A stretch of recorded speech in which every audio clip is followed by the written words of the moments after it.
ଆଡୁ ଆମେ ତଳେ ଥିଲୁ ବଡ ଜୋର ଆବାଜ ହେଲା ସମସ୍ତେ ଚିତ୍କାର କଲେ ବସ୍ ଭିତରେ 50 ଜଣ ଯାତ୍ରୀ ଥିଲେ ଚିତ୍କାର କଲେ ଆମେ ଆସିକି ଏଠି କାଚ କାଚ ଭାଙ୍ଗିକି ଏମର୍ଜେନ୍ସି ଡୋର ଖୋଲିକି ଆମେ ଉଦ୍ଧାର କଲୁ ଆଉ ସିଏ ପୁରୀ ଯାଉଥିଲେ ଜଗନ୍ନାଥ ଧାମ ଜଗନ୍ନାଥ ପୁରୀ ଯାଉଥିଲେ ଆଉ ସିଚୁଏସନ କଣ ଥିଲା ସମସ୍ତେ ତ ଆକ୍ସିଡେଣ୍ଟ ଯେମିତି ହେଇଛି ଆଉ ସମସ୍ତେ ମାନେ କାନ୍ଦ ହୋଳି ପଡିଥିଲା ସମସ୍ତଙ୍କୁ ଉଦ୍ଧାର କରାହେଲା ଚିତ୍କାର କରୁଥିଲେ ସମସ୍ତେ ଡ୍ରାଇଭର ସ୍ପଟ୍ ଡେଥ୍। आज प्राय 5:15-20 भितर आम खबर पाइलु हठात गोटे फोन आसला जे बाहनगा ब्रिज उपरे गोटे यात्रीवाही बस एक्सीडेंट है सांगे सांग आम किसी स्थानीय बासिंदा एवं ए क्षेत्र में आसी पहुंचलु पहुंचला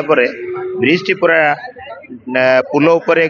चढ़ी जाइए ड्राइवर टी तलू खसिकी तार चेताशून्य अवस्था थिला तापरे परे खबर पाइलु ड्राइवर टी हॉस्पिटल में मृत्युवरण करिछि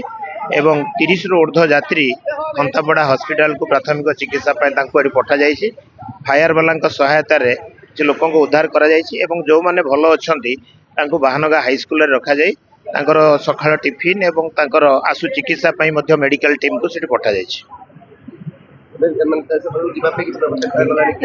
एपर्यंत जीवापाई किसी व्यवस्था है ना कि स्कूल भितर अच्छा आउ गोटे गाड़ी आगरे अच्छी